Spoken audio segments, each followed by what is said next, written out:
On today's episode of the NordCast, we did our standings predictions. We talked Arber, Xhekaj, Patrick Laine, Cedric Pare, Jeremy Swayman, the NHL on Amazon series, and a lot of other stuff. It was one hell of a return for the NordCast. Here is episode 73. Do people in Canada have cable like other people? We keep this up in the playoffs. I don't care. And at Chili's. Is it a Chili's? At Kyle's? Achilles. Finally. You don't know that? Fuck you! Get this guy the fuck out of here! Alright, well, coming in at number 5, I got Anthony Stolars. Now! Jets are winning the cup! Thank you for watching and listening. What is up, everyone? Welcome to another episode of the NordCast. It is Thursday, October 3rd, 2024. First off, we want to apologize by not uploading an episode last week. That is the first time the entire summer that we missed a week. We figured that we kind of wrapped up the division, or the conference predictions. We had Bartner on. We did a lot of the things we had to do, so we wanted to kind of just take a week and chill for a little bit. But we're back here yet again. I'm your host, Nordic, with Kata and just Carter. How we doing today, sir? We're doing pretty well. Life's good. I'm happy. NHL starts tomorrow at 12 o'clock Central Time, right in the middle of one of my classes. Dad, if you're listening, I'm not going to watch. I'm going to be locked in, focused on whatever assignment I have to do. Totally. It's like, Carter, it's like prime sports right now. Prime. Yeah, we're about to hit a sports equinox. We got one on the 26th, I think, or 28th. It's somewhere, I think it's the 28th. We got a sports equinox, or maybe 29th. It's somewhere in that last week of October. We got a sports equinox. NHL, NBA, NFL, MLB as well. College football, yeah, we got everything. There's 55 straight days of football right now too. Starting today, 50, or I think it's sometime after today or whatever. 55 straight days of college football, or not college, just football in general. You know how awesome that is? That's terrific for people who watch football. Yeah, not you, but for me, yeah. I love football, and that's awesome to have. 55 straight days, yeah. There's always football on. And we're about to hit the point where every single day we're going to have at least some sort of hockey game. So yes, and I'm so excited for that. I agree. I want to start off with the MLB playoffs. So again, we are a hockey podcast, but we're trying to branch out. There we go. We're trying to branch out to other sports. We did a little bit of MLB talk through the season. We talked some Phillies, talked some other teams, but we're in the playoffs now. The only thing that has to be determined from the wild card rounds right now is Game 3 between the Mets and the Brewers. The winner of that plays your Philadelphia Phillies, and I hate to break it to you guys, me and Carter are both Phillies fans, so this might be a little bit of a torture listening to this segment for a little bit. But Carter, it's playoff baseball time. It's Red October. Are you excited for some of these teams? Like, I know you're excited for the Phillies, but what's another team that, like, you kind of have seen in the headlines that you're kind of rooting for you a little bit? There's no other team that I'm rooting for. I'll be honest with you. Really? No, it's Phillies or bust. Baseball is one of those sports where I don't really have any other teams because I'm not really into it. I kind of just got into the Phillies recently anyways. It's for me, it's Blue Jays or Phillies. I'm weird like that. I don't follow, or I don't like care about a lot of other teams. But a team that I am excited to watch is, I think the Kansas City Royals are going to give the Yankees a little bit of a run for their money. I hope so. I agree, because I think the Yankees, other than obviously the Dodgers, are the scariest team that we got right now. So yep, I'm telling you right now, hashtag beat LA is what the mentality that I'm going with here. If the Padres beat the Dodgers, I'm going to be very happy. If the Phillies beat the Dodgers, I will be over the moon. So hopefully that will happen. But yeah, I'm not a big fan of LA. Carter, give me your World Series Who are the two teams you see coming out on top? You might want to look at the playoff bracket. Oh first. no. I don't have to. So I will say this has been a horrible start for me. Every team that I picked in the first round got swept. They lost. Christ. So I am it is not a good look. I will say I think if the Royals can't pull it off against the Yankees, I don't see a team in that conference that is going to stop the New York Yankees.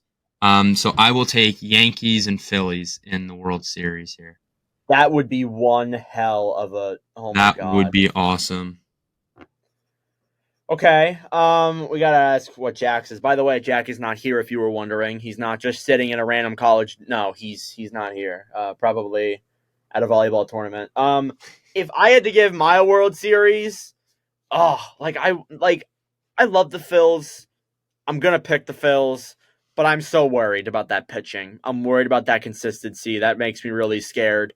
I think that if they play LA, it's going to be one hell of a climb, let alone we got to play the Mets or the Brewers as well. I'm going to take the Phillies on the right side. I'm going to go give me the Detroit Tigers. A little bit of a hot take. That's a great pick. That's a great pick.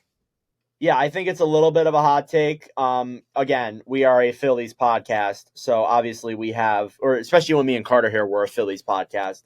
But we both have the Phillies. Carter has the Yanks, and I have the Tigers. All right, Carter, who's winning that series?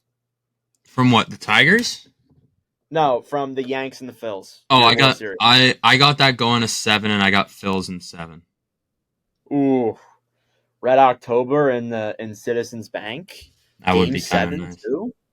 Oh, I'm looking forward to that. I'm going to go Phillies as well. Man, this could really bite us in the ass if the Phils lose in the first round. But everyone knows my track record with bets, man. With my predictions, it doesn't end well, so I should be avoiding the Phils. But man, you gotta have some belief. The energy at Citizens Bank is peak. So yes. I'm just saying.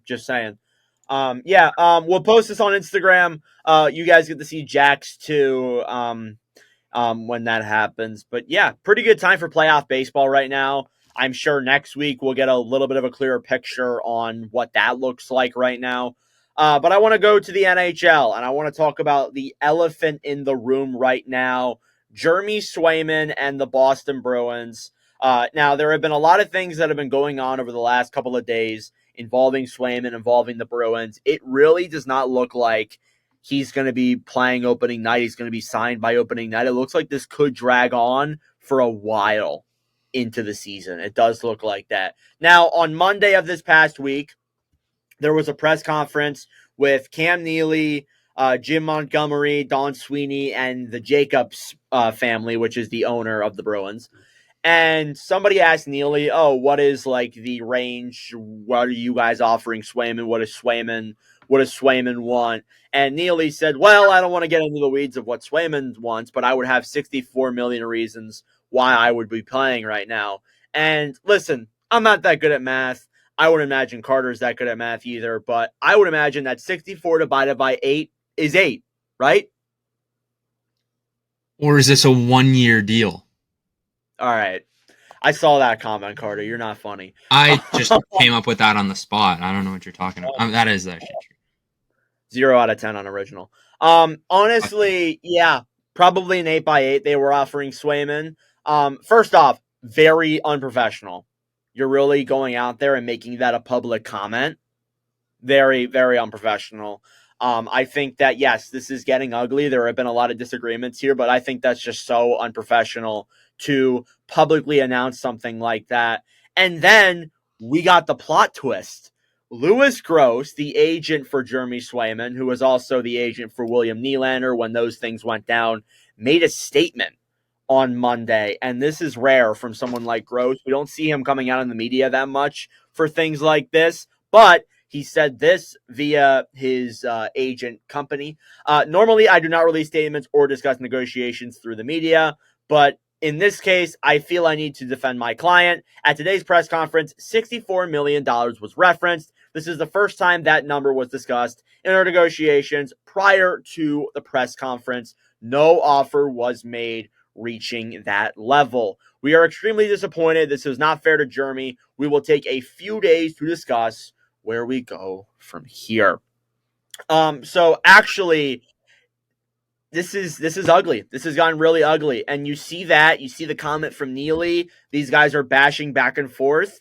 And it came out, I think, the next day that they were apparently offering Swayman 7.8, which is not $8 million. It's only like 200,000 less, yes, but over the certain time of a period of an 8-year deal, that's about what, $2 million, $3 million that you're missing out on. Again, I'm not good at math, so I can't really determine that. But again, it's a really interesting situation right now. And then there were talks that Swayman was considering requesting a trade from Boston, which would really I think if that happened, I have a good feeling that Sweeney or somebody's going to get fired, because that would be absolutely catastrophic. Now, again, there's a big difference between actually requesting a trade and considering requesting a trade.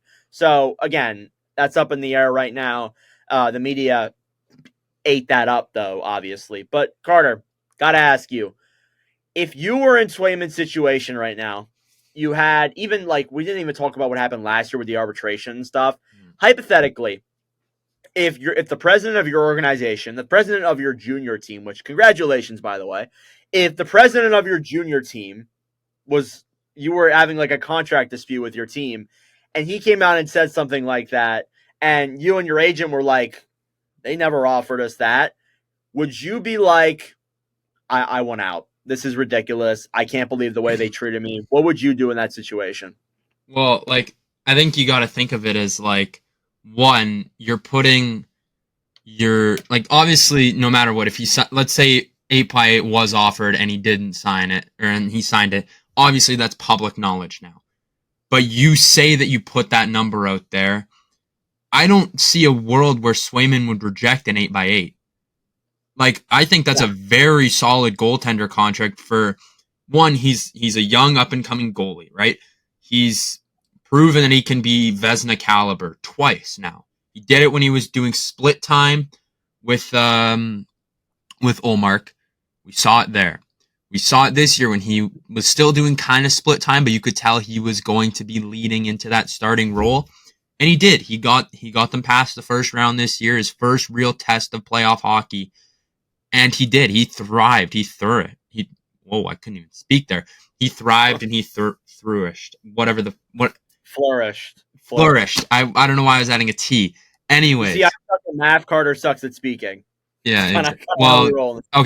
Okay, Mr. Achilles. Pipe down over there. Yeah, let's not. So, that's okay. Yeah. So I don't see a world where Swayman rejects an 8x8. So if you're putting that number out there, your ass better be sure that that's what you offered him.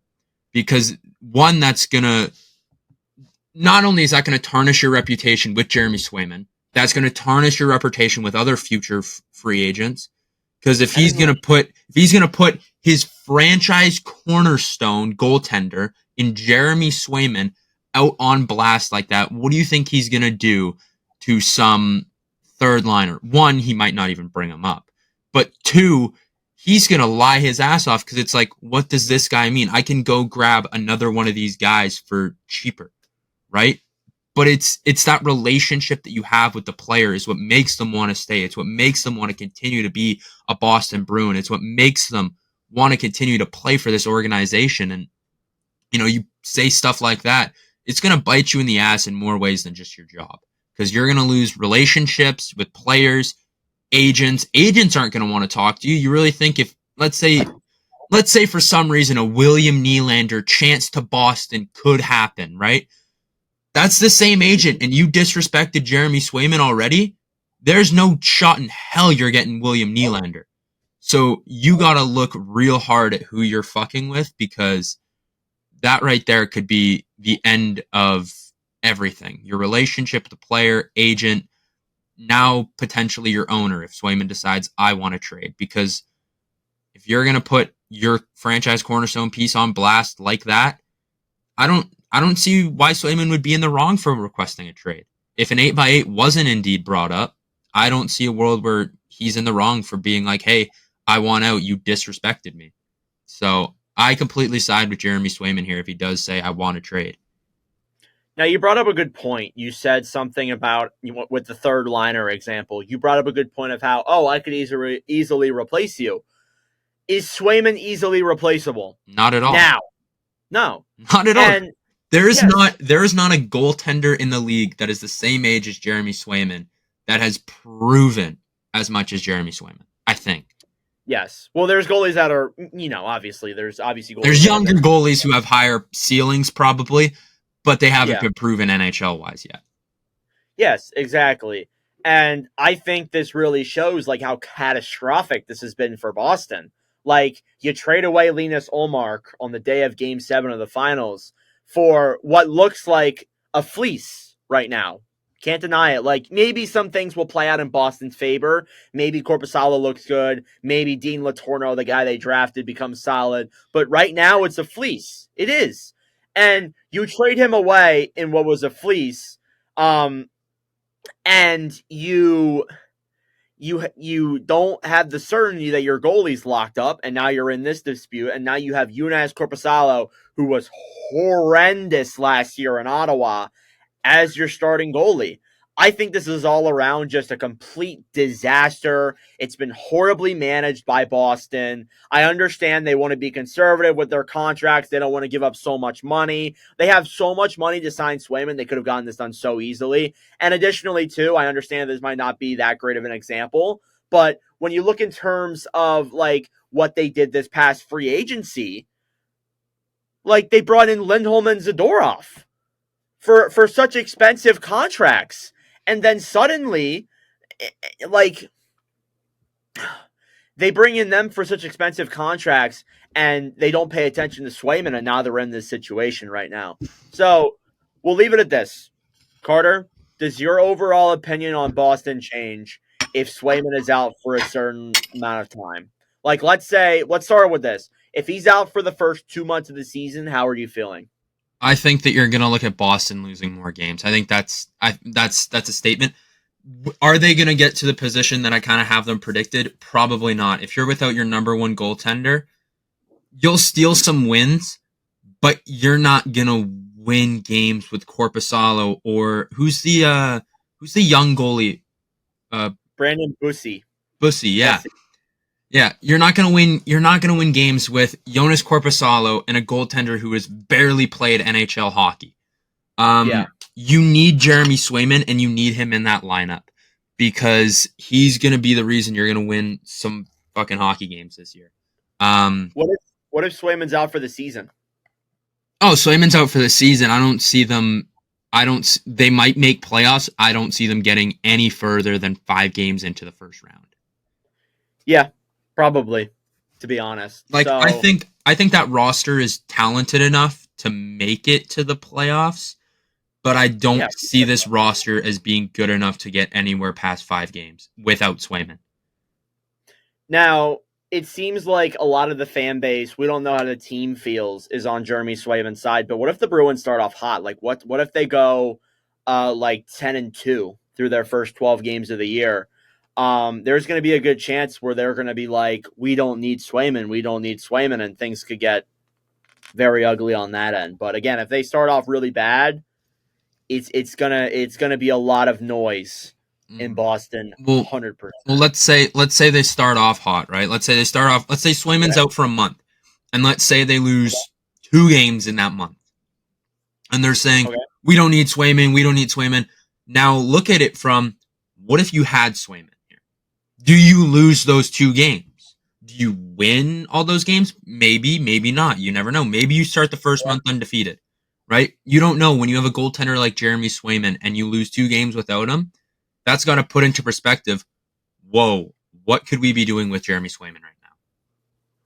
It's true. That's very true. I didn't really think of that. But there's going to definitely be a portion of the fan base who's going to be like, we don't need you and this and that. So... yeah, I don't know. We're going to see what happens there with Swayman. That's going to be really interesting. Let's move on to the preseason. Carter, it's the preseason. be honest with me. Have you watched a single game? I don't have access to really watch any of the games. I've watched highlights. Trust me, I've watched a lot of Matvey Michkov, and yeah, that's about it. I've watched Michkov. I've watched every Michkov goal, and that's it. That's all I paid attention to right now. Yeah, I get that too. I went to a game, but I haven't watched anything. Yeah. You won't catch me turning on a preseason game. Actually, that's a lie. I did turn on a preseason game the very first night they were on. Mhm. It was a Buffalo Sabres versus Pittsburgh Penguins game, and it was a freaking blowout for Buffalo. Yeah. And Pittsburgh had like nobody in the lineup. But I saw Jesse Pugliarvi rip 2 nasty ones and have a hat trick. I'm like, come on, get this kid on the roster right now. So I thought that was pretty funny. I kind of forgot he was still in the league, to be honest with you. But anyways, getting to mainly what I was talking about. There have been a lot of injuries in this preseason, specifically to players on the Montreal Canadiens and even the Ottawa Senators as well. So I want to start out with the Patrick Laine altercation. So basically, Patrick Laine is going to be out 2 to 3 months with an ankle injury, I believe. Let me actually look up the exact. Yeah, so he's out with a left knee, but he's not going to require surgery on that knee. So it's a lot better than expected when you look at the hit. It's hard to break down the hit with just like my voice, but basically Laine's coming into the zone. Nick Cedric Pare, not Pear, Cedric Pare, injured him with a knee-on-knee hit. Now, whether or not you want to say that's intentional or not, I hope that Laine is okay. It's actually devastating because, honestly, we were very high on Laine. Carter loves Patrick Laine. That's my guy. That's my fucking guy. He is devastated at this, I'm sure. But Carter, when you look at that play, you might want to look at it again. I sent it in the group chat. But do you think that it was, first off, I'll start with this. Was it intentional? Okay, so I've watched a little bit of it. Kind of from what I have, from what I can kind of. Did you send it? I think I did. I only see the Kirby Doc one. Oh, my apologies. I did not send it to you. Hang on a second. That's okay. Sorry, guys. Technical difficulties. I know kind of what happened, but I want to have the footage so I can know. Okay, here you go. At least kind of what I'm talking about. Yeah. So there you go. from what I gathered from it, he's trying to get around. Yeah, he's breaking in. I think they're on the power play, right? I think so. I didn't watch the so game. He gets through, and from the look of it, so he kind of breaks down. What's the guy's name again? Paquette? Cedric Pare. Pare. You say Pare. I said Pare in my video. Yeah. Okay, so Pare. So he's kind of lined up, almost feet spread, like as what you wouldn't want a defender to do in soccer, is be able to go right between the legs. So he does that, and Laine tries to step out, and it almost looks like Pare goes from like this, and then flips into like a lunge almost. So that knee goes out. So my thought is, was it intentional? Probably not. I don't see this as being intentional. I was listening to 32 Thoughts, literally earlier today while I was working. And, you know, from what Elliot was saying and from what Kyle Bukoskis was saying and kind of stuff that I've seen and read, I don't think it was intentional. That knee is definitely out, and it could be suspension worthy, but obviously he didn't get one. But I could see it as being a suspension or not. But he's trying to make it so Laine can't get around him, but put your hands up or like shove him or something or get in his way. You don't want to go after the knee, especially to a guy who's had knee injuries in the past. Listen, this guy's an AHLer. Not Laine. Pare is an AHLer. Carter, I bet you didn't know who Pare was before this happened. I didn't know who Pare was before this happened. Yeah, it looks unintentional to me. It's definitely dirty though. Mm-hmm.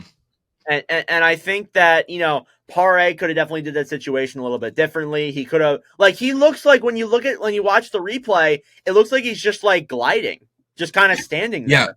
like he You know glides, how, he glides yeah, forward like legs spread, and then when Laine goes to go around, he like lunges and does try and like play the body with his hands, but it's just too much knee is sticking out. yeah, it's too much. It was a lot of knee contact. Mm-hmm. Not a lot of other, like with his hands and stuff. But again, like honestly, it's definitely, I think it's unintentional, but it's definitely dirty for sure. Like LeBlanc brought up a good point. You know how like they try and block NBA players from shooting in the NBA. This kind of seems like that with the way Pare positions himself, but it absolutely sucks. Now something came out today about how Pare did text Laine and say that he's sorry for it, and it wasn't, and he said that it wasn't intentional, which is good on him for sure. I think that's what you need in hockey with injuries like that. So thankfully, it wasn't as bad as it looked, because it when you look at it, it looked like it was going to be really bad. Like he could have been out for the season, but at this rate, he's probably He's probably going to be in the lineup by either late December, early January, maybe earlier than that. So that's good news for Montreal for sure. They get someone who they've been really high on, and Laine too apparently was really happy to play there. Like, I saw some press conferences from St. Louis. He was saying that he's really happy to be there. He looks like he's really excited, and yeah, it really sucks. And I hope Laine is okay. Now let's move into the next one here, involving Montreal again. Now I believe I sent this to the group chat, Carter. But let's start off with the Kirby Dach hits.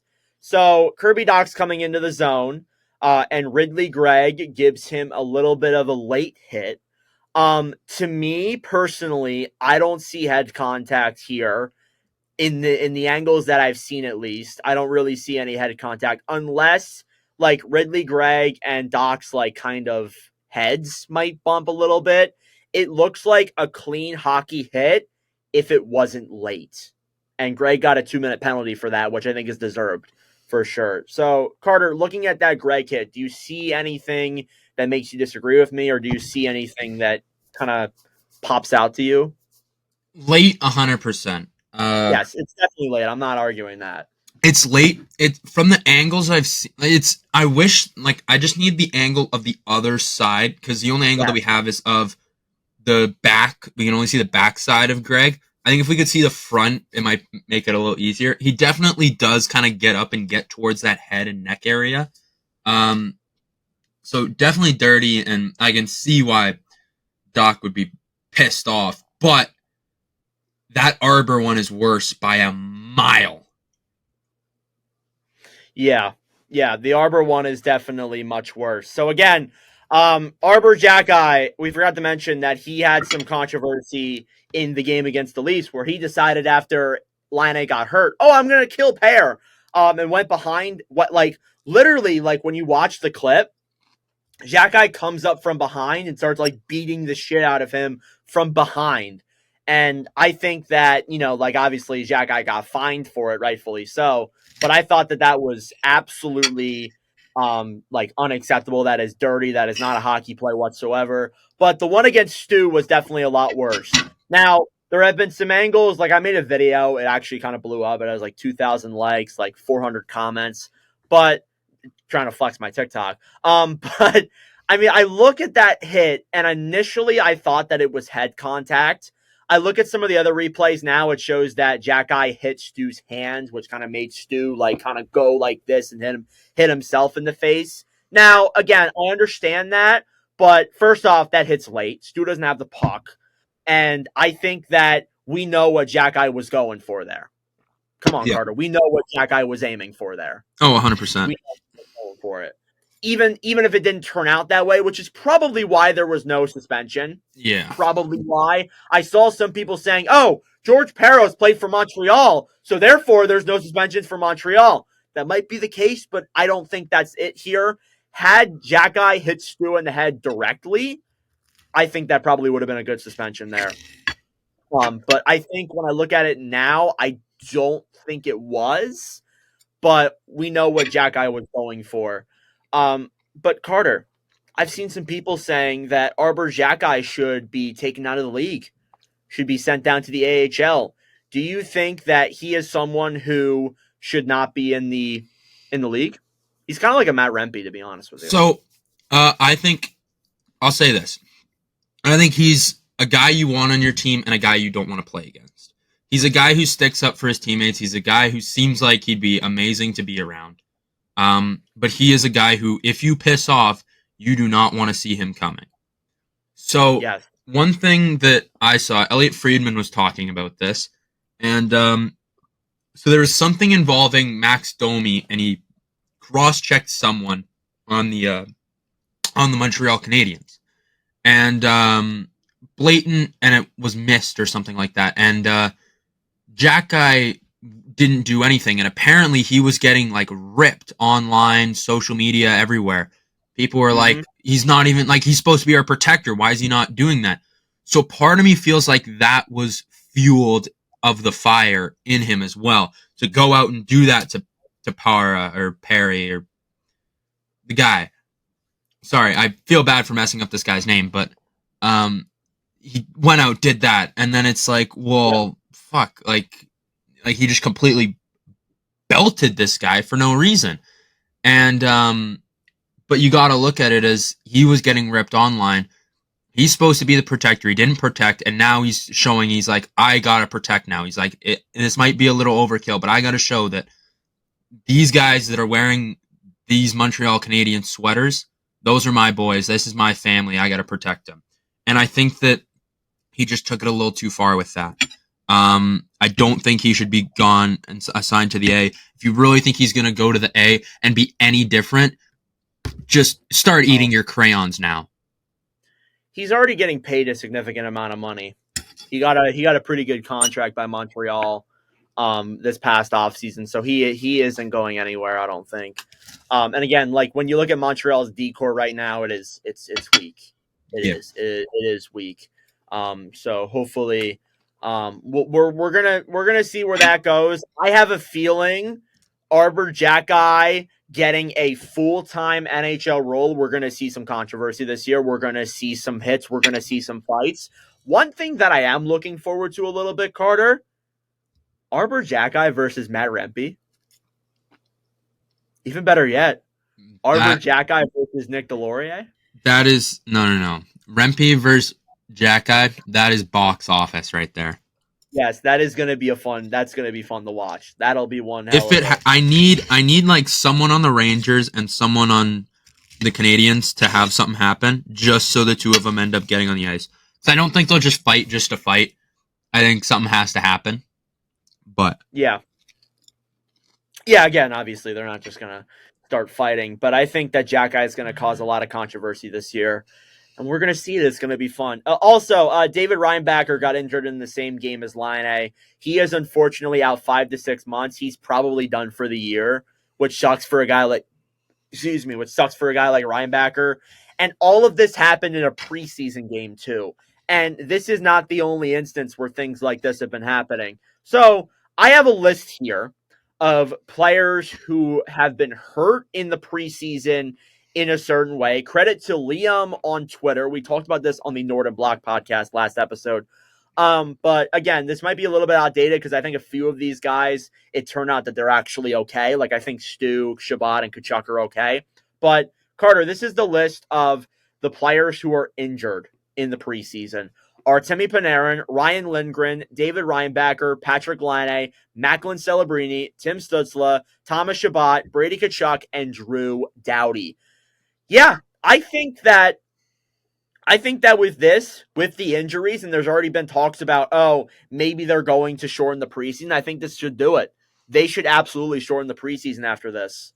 Got to be honest with you. So I personally think, and I said this in a video, I personally think that the preseason should be around 4 to 5 games because you get a chance to play your A and B squad twice, maybe even 3 times for one of them. So that's kind of how I see this. But Carter, if you were to change the length of the preseason or get rid of it completely, what do you think you would do? And by the way, the fantasy started. Yeah, I know. McDavid went first. I'm taking Matthews at the second spot. That's my guy. That's who I wanted. All right. Anyways, I'm gonna get back to what we were talking about here. You're on the clock here next. Loading in. So, I think that it's hard to figure out how you're gonna shorten the preseason. It's hard to figure out. Because you want a chance for your A and B squad to play, obviously, but it's really hard to do in such a short span, and it's hard to get a full sample size of what your guys are going to do while playing the game. So you need as many games as you can, but you can't just not play them, right? So If you're not going to put them in preseason, you should really limit the games your stars play in. Yeah, they should really only play maybe 1 to 2 preseason games. I think let the guys experiment and try to make the team. Yeah, I don't know. It's a hard subject to try and figure out. So I'm not going to be the one to try and say it, but I think it's something that the NHL will have to look at. But I mean, injuries happen. It sucks that it happens in preseason, but you got to keep in mind that this stuff can also happen in the regular season. So, yeah. So there's also talks apparently with the CBA, and I want to end it with this. They're talking about reducing the preseason to 4 games, but Carter, they're going to add 2 games to the regular season to make it 84 game season. What are your thoughts on that? No. I would Why? rather keep it at 82. I think 82 is the perfect sample size. You get 41 at home, 41 on the road. I like. Would it be great to have 2 more regular season games? Yeah, but that could just be 2 more games that don't really mean much, right? It's not like you're gonna add 2 more games late into the year where everything matters, right? Right. It's just, in my opinion, I think you should stick with the 82. If you want to shorten the preseason, right? Try and figure out a way to do that. Make it fair for everyone. Go for it. That'll work. But you can't. I don't want to see 2 more games because the NFL did it, and now it makes records kind of hard. So from a record perspective and everything like that, I like the 82. It keeps it the same kind of for everything. And, yeah. I mean, they did originally have it at 84 games a few years ago. Well, not a few years ago, but a couple of, like, 20 years ago or something like that. But they had it at one point in the NHL, but they obviously reduced it to 82. I'm against it, and I think you guys might know why. You guys have listened for 73 episodes. Some of you have. You guys probably know by now we're pretty much primarily a players podcast. I got to be honest. I think that personally, like, it's already a long and grueling season as it is. I think you should just keep it at the same length and try and not fill your pockets, because I don't know if players are really going to be too keen on playing even 2 more games at the cost of, reducing the preseason, because, these guys are already ready for playoffs as well. And I honestly think too, that when you look in terms of, like, you expand the draft, I think that you're going to see a lot of load management from a lot of teams. So that's something I want to keep in mind there as well. But yeah, that took a little bit longer than I thought to talk about. But let's move on from that. Let's kind of talk about some other news around the NHL. Nothing too big. But Carter, I do want to get your thoughts on Cole Perfetti signing a 2-year, $3.2 million deal. Again, we have not made a podcast since he was signed. But Carter, well, we might have. But Carter, how do you feel about that deal? Our boy's back. Are you worried? That's about it. Our boy's back. I'm happy. I'm Were you worried? Was I worried? No, I don't think I was worried. I was happy to see that he signed. I needed him here, and I'm just glad he signed. I think 3.25 is nice, or was it 3.5? 3.25. 3.25. So I think 3.25 is perfect for him. As much as I would have liked to get him at long term, I'll take it. I'm happy. I'm a happy guy. I will take this. So I'm glad. Yeah, I agree. I think it's a good contract for him. Also, Rasmus Dahlin was named the Buffalo Sabres captain. I like this. I think I had Darlene. I don't really remember. I might have had Tage Thompson at one point, but I like Darlene. Darlene's perfect. Good leader, good player. So I think that's a good as well. Tyson Berry signed a 1-year, $1.25 million deal today. He was on a pro tryout with the Calgary Flames. He is now signed by them for a season.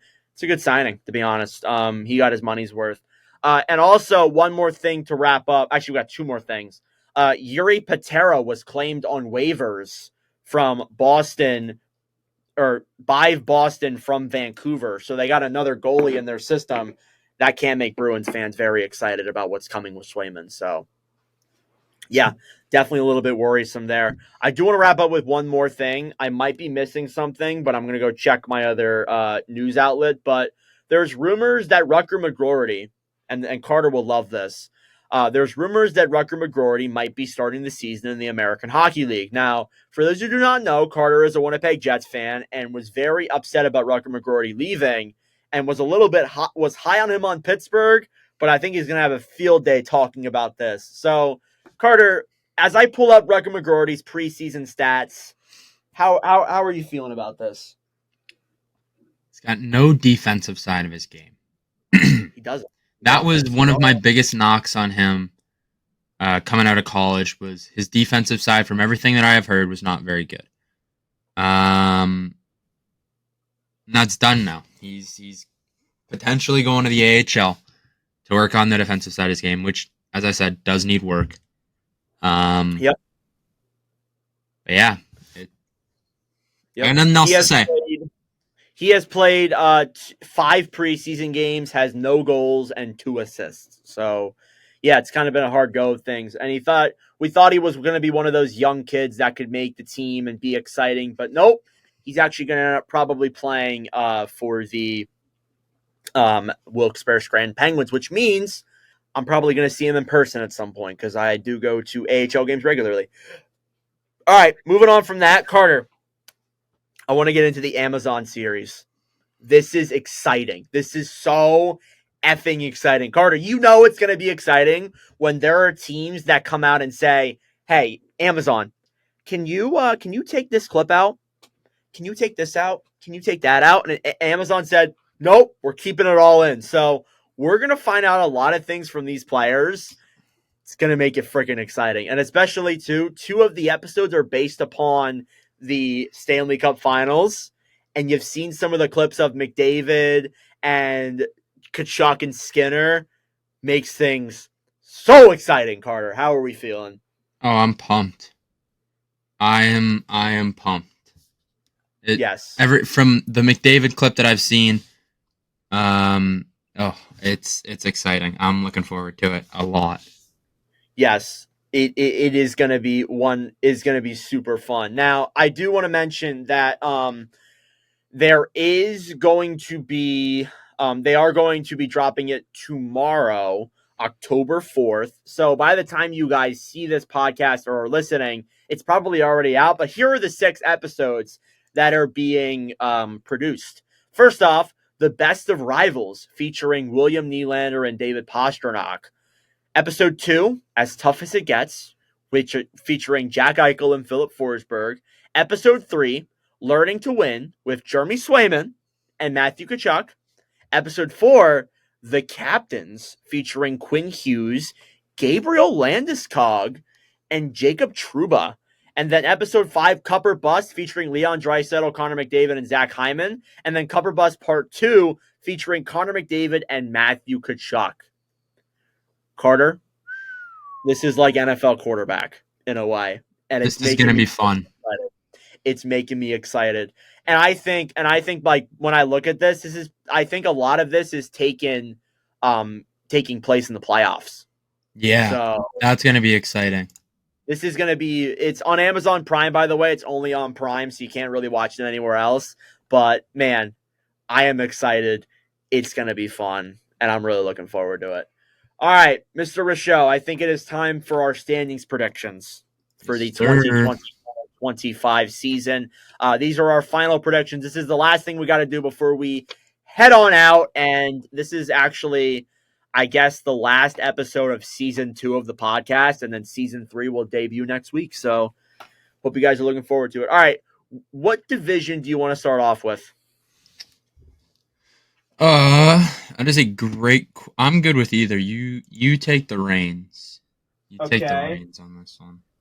All right, I want to start off. We're going to start off with the Pacific Division. So, Carter, we're going to do this in a certain order. We do it differently from our previous ones. Mhm. We're going to go number 8. You're going to say your number 8, then I'm going to say my number 8. You're going to say your number 7. I'm going to say my number 7. We're going to go that way. Okay. We can explain if we want a little bit, like we don't want to go like too in depth because we don't want this to be a 2-hour-long podcast again.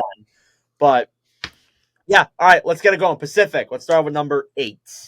Number 8 in the Pacific Division, I got the San Jose Sharks. Yeah, I got San Jose as well at number 8 too. I think honestly, like, they're going to be bad. They are, but they're going to be fun to watch this year. But they're still going to be bad. Number 7. This is when the debates start. Anaheim Ducks. Really? Okay, I have the Calgary Flames at 7. Mm-hmm. Okay, all right. Number 6. I got Calgary at 6, but I have them like literally like in my full list. I have them like literally one spot away. So I think it's going to be tight between those two. It's going to be a tight mid-off. Yeah, I have the Ducks at 6 as well. All right. So that's pretty consensus. No surprises yet, really. But number 5. Number 5. My number 5 is the Seattle Kraken.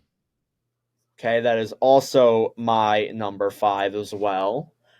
Seattle, I think, will be exciting. I am predicting Beniers has a big breakout year.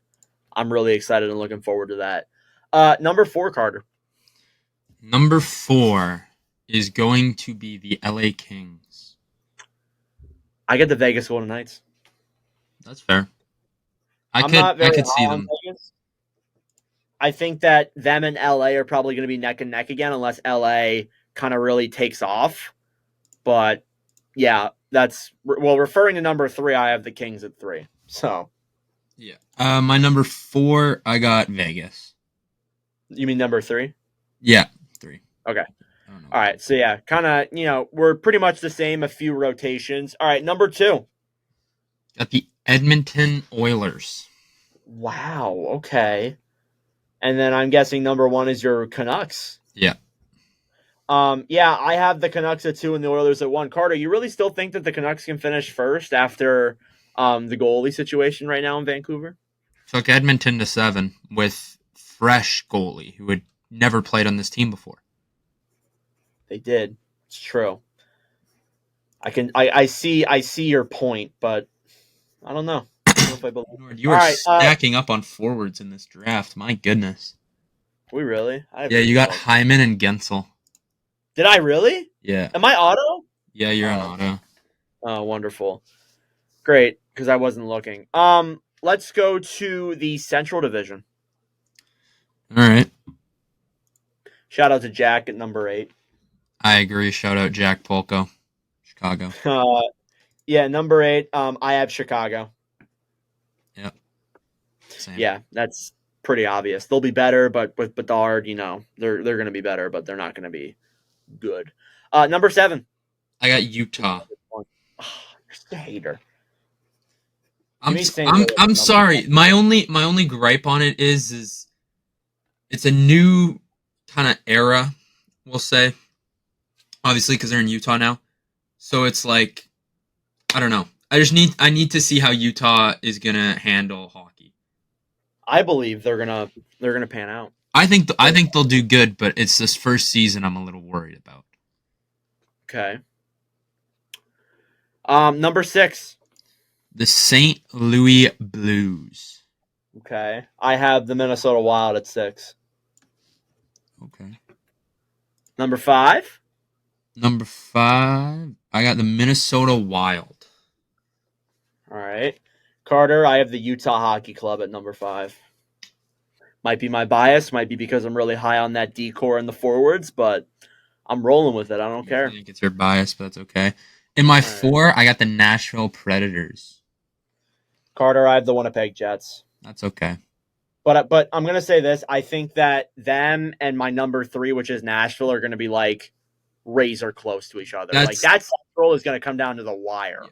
That's the same thing I have. Is I have Winnipeg at 3, and I have them like right next to each other.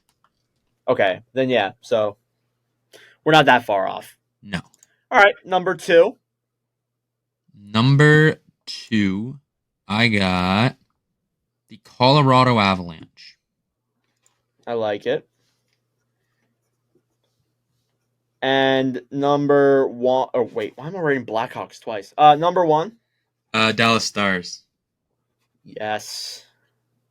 Figured that was going to be what's happened. All right, we're through the Western Conference. Carter, who is your number 1 in the West between Vancouver and Dallas? Dallas. Okay. Wonderful. All right, let's move on to the Metro. All right, Metropolitan. This will be a fun one. Number 8, Carter. Columbus. Yeah, I think that's very obvious. Sucks with what happened, but unfortunately, number 7. Number 7, I have. Oh, I can't click anything right now. Number 7, I got the Islanders. Okay. Number 7, I have Carter. Hear me out. Flyers. It's okay. I don't expect us to be good this year, but just kind of how we started last year. I don't know. Have a little hope. I can see us being good though. I could see us being solid, but yeah. Number 6. I got the Pittsburgh Penguins. Okay. I also have the Pittsburgh Penguins. Solid. Number 5. Philly. All right. I figured as much. I have the. Who do I have at 5? I have the Capitals at 5. Mm-hmm. That's fair. I got the Capitals at 4. All right. Yeah. I have the Islanders at 4. So we do have a few differences here in the Metro. Mm-hmm. All right. Top 3. Number 3, I have Carolina. Number 3, I have New Jersey. Ooh, okay. Number 2, I have New Jersey. I got Carolina. And then I'm assuming at number 1, you have the New York Rangers. Yes. And you just auto-drafted Frederick Anderson. Did I actually? Yes. He's not that bad. No, he's not bad. It's a little annoying that we're doing it during a podcast, but we kind of can't control it. So can't control it, sadly. All right, let's wrap up with the Atlantic. This is going to be a little bit of a rapid fire division predictions, but number 8, who do you got? Number 8, I got. Hold on, I'm trying to find it here. At Ottawa. Oh, here we go. The Ottawa hate continues. The Ottawa hate continues. Yeah, but they're ahead of I have them at 26th overall. I think they're going to be good, but I think that Atlantic's really tight. I have Montreal at number 8, especially with the injuries. I got with the injury. I made this list is from before all the injuries. Sadly. So okay. All right, number 7. Buffalo. But if I could switch it, I would put Montreal at 7. All right. I have Buffalo at 7 as well. Number 6. This is where I'll put Buffalo. Because I'm just going to flip-flop them. Oh, you are? You're going to put Montreal at 7? Yeah, Montreal at 7. Oh, right. Gosh, dang it. I got on auto pick. Yeah, I know. I was going to tell you. Damn it, Fabian Zetterlund. That's rough. He's going to be a stud. I got a good feeling. Yeah, number 6, I have I think I have Detroit at number 6. Yeah. I could see that. I got Detroit at my 5. All right. I have Ottawa at my 5. Number 4, I got Tampa. I got Tampa. All right. Number 3, I have Toronto. I'm going to go Toronto for now. I got Toronto as well. Number 2, I got Boston. I got Boston. Okay. And number 1, I have Florida. Jinx, you owe me 10 grand. Oh, okay. All right. So that is our final standings predictions for the 2024-25 season. I wrote them down just so I don't have to bug Carter again for them later. I'm actually going to bug Jack for them later. But Carter, let's go look at the MLB playoffs right now, how the Brewers are doing against the Mets, and then we'll wrap this episode up. Currently, at the time of recording, the Brewers are up 2-0 at the top of the 8th. Jeez. Love it. That is who's going to play the Phillies. But yeah, that does it for this episode of the NordCast. I almost said Nord and Block, but that does it for this episode of the NordCast. Episode 73 in the books. Next episode will be our season 3 start of the year. I can't believe this is our 3rd year doing it. It's kind of crazy to think. Feels like just yesterday we made our first episode, and now we're at 74 next episode. So that's kind of crazy to think. But Carter, anything you want to plug? Anybody you want to shout out? Anything you want to talk about before we wrap this up? I got nothing. Go Flyers. Go Jets. Go Flyers. I don't know. I don't know much to say. Yeah, we'll see. We're going to definitely implement some stuff next episode. We're going to bring back Jack's Guest a Player. That is hopefully returning if Jack is here. We're going to bring back some other stuff. We're going to bring back the trending players with Carter. We're going to bring back Carter's Game of the Week as well. Yes. We're going to bring back a lot of stuff. And then we're actually going to start doing some other interviews and other things that are going to come. So we got a lot of content coming for you guys. Carter's got his finger on I it. got one last thing. This was something that me and Nordic, we made, but I don't think he's posted anything about it yet. If you guys have the sports app Reel, one of my favorite sports apps, I use it for everything, hockey, football, baseball, probably the best sports app out there, not sponsored, wish I was. But we have a NordCast picks group, where every day we're going to post some picks, for NHL games. We'll do every game or maybe just some games kind of thing. But it's another way for you to connect with us. I don't know if Nordic wants to do anything with it on a Nordic 97 side, of anything, but, that's there. It's a NordCast picks group. We'll plug it somewhere. I don't know.